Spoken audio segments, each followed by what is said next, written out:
Pemirsa apa kabar? Mari kita ikuti Warta Berita PTS tanggal 21 Agustus.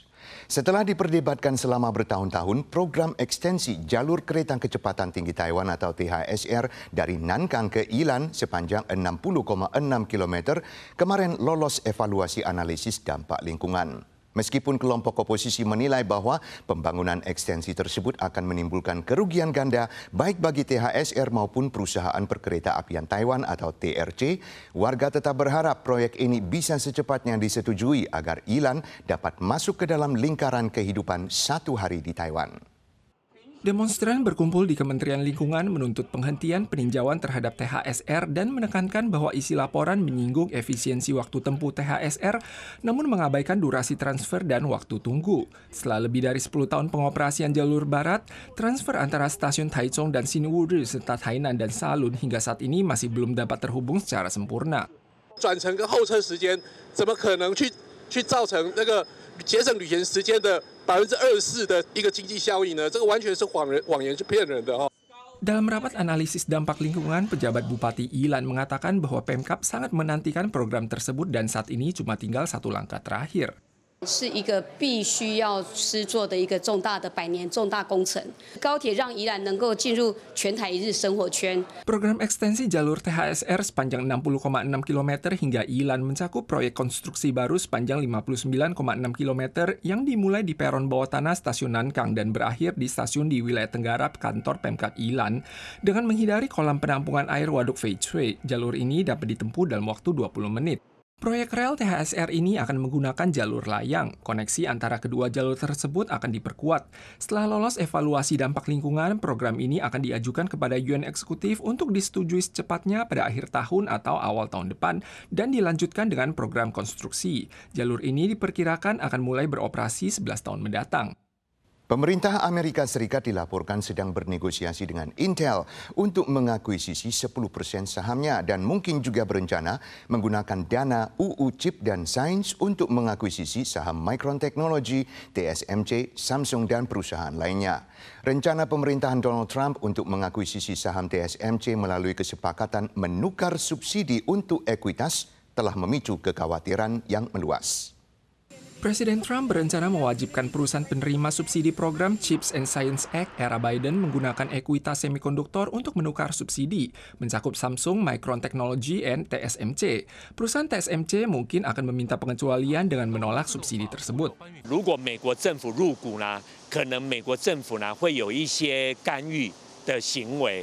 那从台积电的角度呢，它在美国市场呢一直采用独资经营的方式，所以当美国政府想要插股的话，其实从台积电的角度呢，它是不可能接受。 Kondisi finansial TSMC yang didukung pemerintah sudah cukup memadai tanpa subsidi sekalipun. Apalagi proses manufaktur canggih yang mendominasi pasar global memungkinkan TSMC mengatasi peningkatan biaya melalui kenaikan harga. Menanggapi tawaran subsidi Amerika dengan imbalan ekuitas, beredar spekulasi bahwa perusahaan besar seperti TSMC dan Samsung mungkin menghadapi 4 tantangan utama.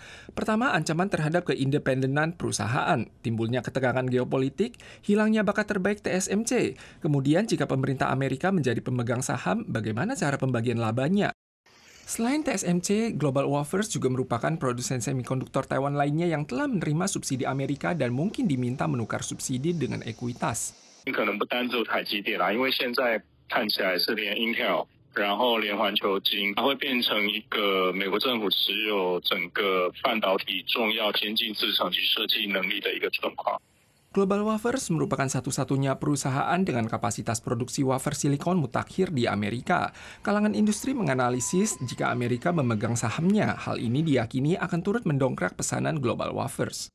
UN Legislatif menyetujui pembebasan pajak cukai 15% untuk minuman tanpa gula kemarin. Uni President Enterprises Corporation menjadi perusahaan pertama yang mengumumkan penurunan harga untuk minuman tanpa gula yang memenuhi syarat. Namun, penurunan harga di toko retail terasa masih terbatas. Bebas pajak cukai 15% sudah mulai diberlakukan untuk minuman tanpa gula. Unipresident menjadi perusahaan pertama yang mengumumkan penurunan harga pabrik. Namun kenyataannya harga teh tanpa gula di pasar hanya turun dari semula $25 menjadi $24. Ini berarti pengurangan pajak cukai 15% tidak sama dengan diskon langsung 15% dari harga eceran. Sementara itu untuk minuman kocok, karena tingkat kustomisasinya yang tinggi, ada kesulitan untuk mengikuti gelombang pemotongan harga ini. Puluhan hari telah berlalu sejak Taifun Danas melintasi Taiwan, tapi penghentian pasokan listrik di sepanjang pesisir barat Tainan yang ditimbulkannya belum diatasi. Ini telah menyebabkan kerugian besar pada industri aquakultur setempat.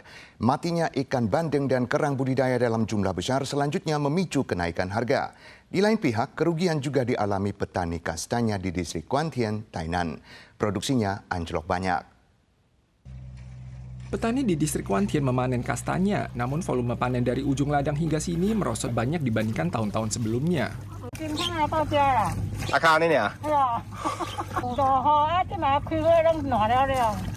Berhubung tidak ada satupun yang berbunga, tanaman induk kastanya yang semula akan berbunga pada akhir Agustus semuanya dicabut. Perkiraan awal menunjukkan hasil panen tahap pertama sama sekali tidak ada.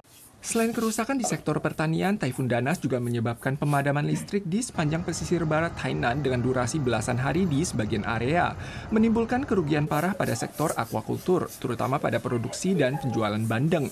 Harga pun naik 10 hingga 20% dengan fluktuasi tertinggi pada produk perut bandeng. Biro Pertanian Kota Tainan menyatakan subsidi bencana Taifun Danas mencakup semua jenis produk.